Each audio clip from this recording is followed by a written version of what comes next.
So in the previous lecture, lecture number 25, we discussed the finite volume discretization of the semi-explicit method, which is the simplified marker and cell algorithm that we have been discussing. So we discretize the U equation because U equation is the complete new equation we have seen. Because in the corrector step, you have the Poisson equation for pressure, and for that we already have done enough work. That's an elliptical equation, and we have enough tools to discretize that. So we'll not touch that. Okay. That is something we already know. So we'll visit that in the lab session that we'll have later. So for the U equation, which is new, I mean U and V equations are very similar. So we'll just discretize the U equation, and then V will be very similar to that.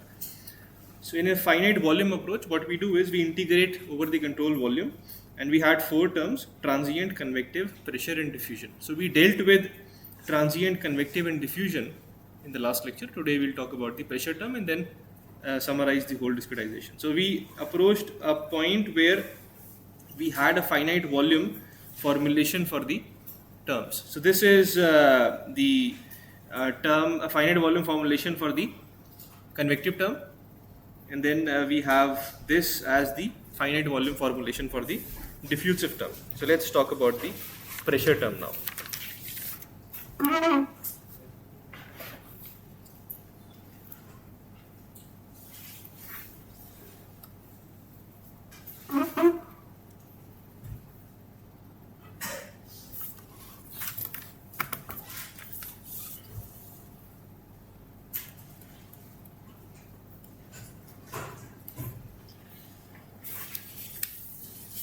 So let's go up and see how the pressure term looks. So in the equation, the pressure term is minus 1 by rho integral of del P by del X times d omega. So rho is out of the integral, volume integral, because we are assuming that rho is constant over the whole domain and time. It's an incompressible flow situation.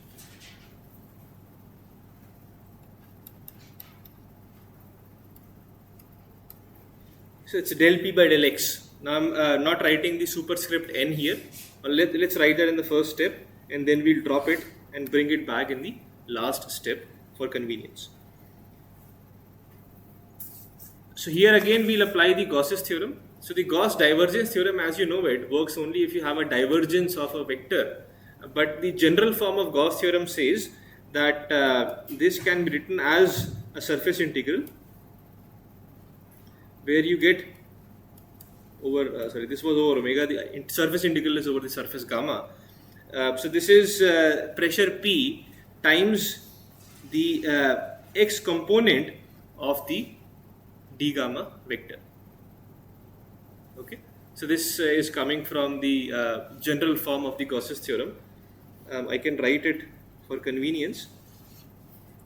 So it says that if you have in fact any tensor of any order you want. So a scalar is a tensor of order 0. So pressure here is a 0th order tensor.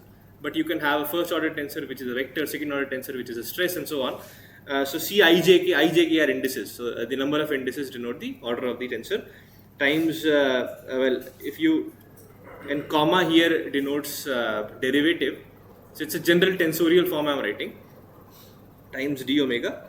So if you had divergence of a quantity, for example, if you had divergence of, let's say, velocity here, so that would simply be ui comma I. So that's how we write this in the tensorial form. So this can be written as, so this is over the this is over the volume. So this can be written as a surface integral of the tensor quantity times d gamma, the rth component of that. So if I was to write this for this velocity, so what this becomes is ui and then d gamma I. If it's more comfortable, you can write it as ux times d gamma x. So the x component of u times the x component of d gamma, that is simply nothing but sorry, this has to be I, because then it's confusing because I is repeated. So you have, this basically becomes the term u dotted with d gamma vector. I'm just writing the general form to give you some sense. But if you cannot understand it or cannot recall it, that's okay. Just take this as the general form of the Gauss's theorem. So this is from Gauss's theorem.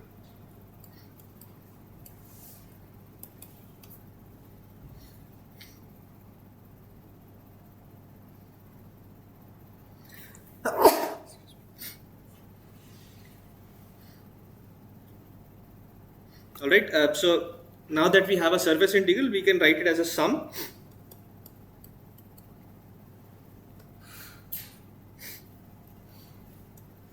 over the four faces of the pressure at the face F times d gamma x at the face F.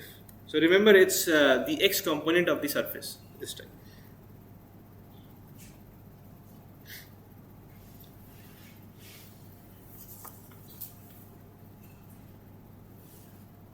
So if I expand this, so we get P over the east face times d gamma x over the east face. Now if you look at the control volume, where this is the east face, now the delta gamma, sorry, this has to be delta gamma because now it's out of the integral. So the delta gamma value at the east face is delta y. That's the area of the east face. But we are talking about a vector here. So what is the normal vector to the area?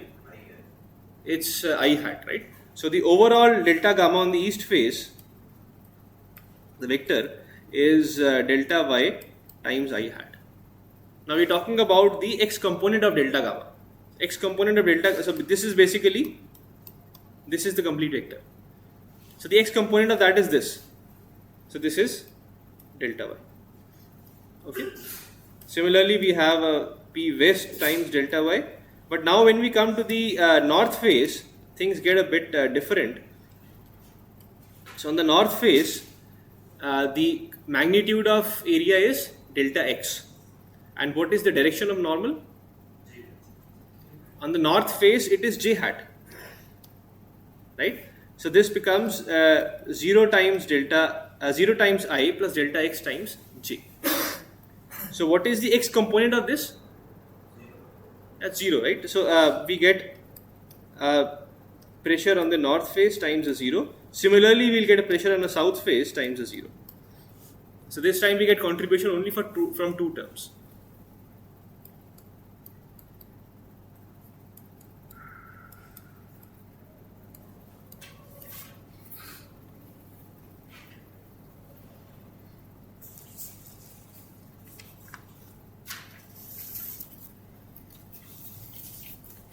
Okay, and this is all over the north face. So I am bringing the index for the time back here.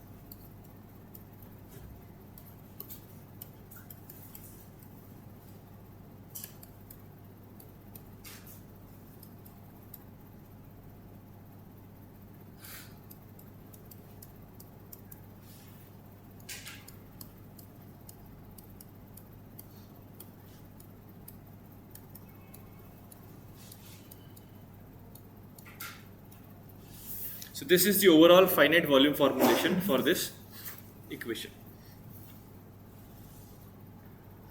So whenever we have, once we have a finite volume formulation, the next step is to discretize the terms. So now we'll write the final discretization. So discretization means that you write all the terms from the surface values to the nodal values, because ultimately our unknowns are the nodal values. So we have to write our system of equations in the nodal values. So let's look at the convective term first.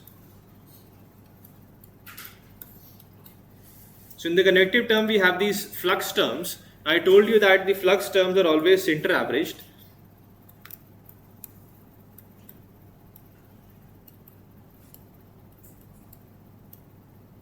So what that means is that if you're calculating the let's say for the eastern phase, which is equal to u east delta y, so here the u on the eastern phase will be written as u at the pth node, which is the center of the control volume, and then we have on the right phase we have capital E as the center of the nodal of the right phase divided by 2.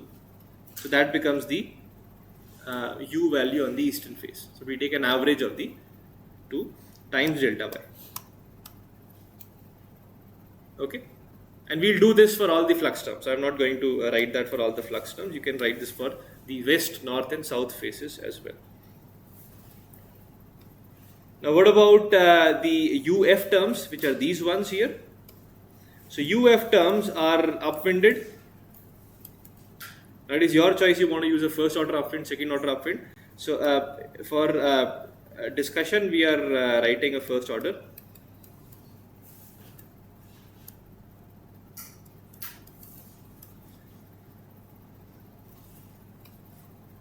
So for instance, U on the east face is going to be written as, now that depends, upwinding depends on the direction of the flux, the mass flux. So if the flux on the east face is positive, that is the flow is from left to right, then the eastern phase value becomes equal to the pth cell. And then and if the flux is negative, that is the flow is from right to left, then the upwinding becomes equal to the eastern. The information is coming from the right, so then upwinding will include the eastern node. So this is how you discretize the phase value for the unknown UF. Again, similarly, we'll do it for the other phases.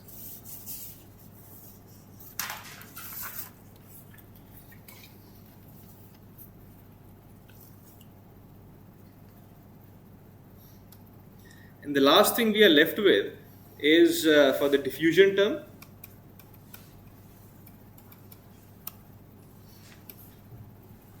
Because for the pressure we already have the pressure term. I think did we write it in the pressure also involves the eastern and the west phase. So for the pressure also you can do a center averaging.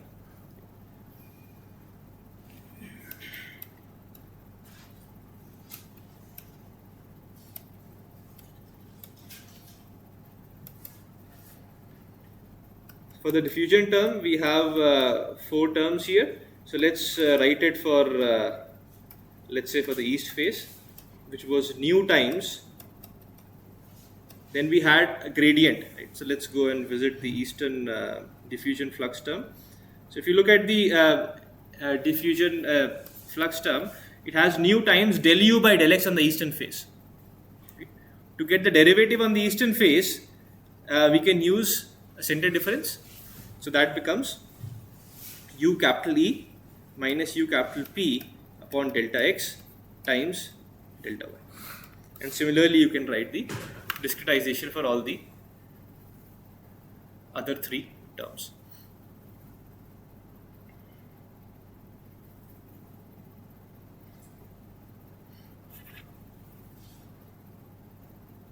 So this is a complete workflow for discretizing the predictor equation. So now you can see that the things have become quite bulky in the sense of the number of terms we have to deal with. But it's not difficult because you have learned how to implement all of these individually in a computer program. So it's just simply collecting all this stuff into just one program. And since this is explicit formulation, so you can simply write u star and then move all the terms on the right hand side.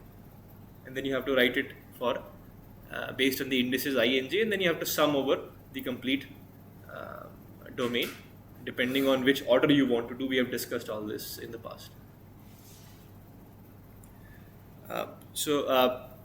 Beyond this, whatever we discuss, I'll not be giving you or asking you to write programs for this, okay, because that becomes a lot of work. We are not left with enough time in the course, and that is not going to add anything to the course as such, except that you will be spending a lot of time complexifying the whole system of equations into a program.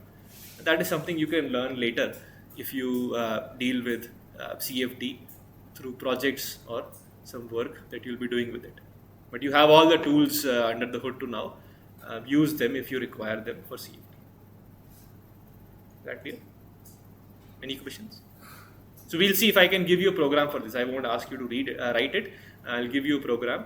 We'll set up a lab, and then you can run it and play around with the terms and see what happens. That will be much easier than writing something from scratch in a lab for this whole, because that will take time to bring together the things into one program. But it's worth looking at it and seeing that yes, we can write a complete fluid flow solver ourselves, because that was one learning outcome for this course. Any questions?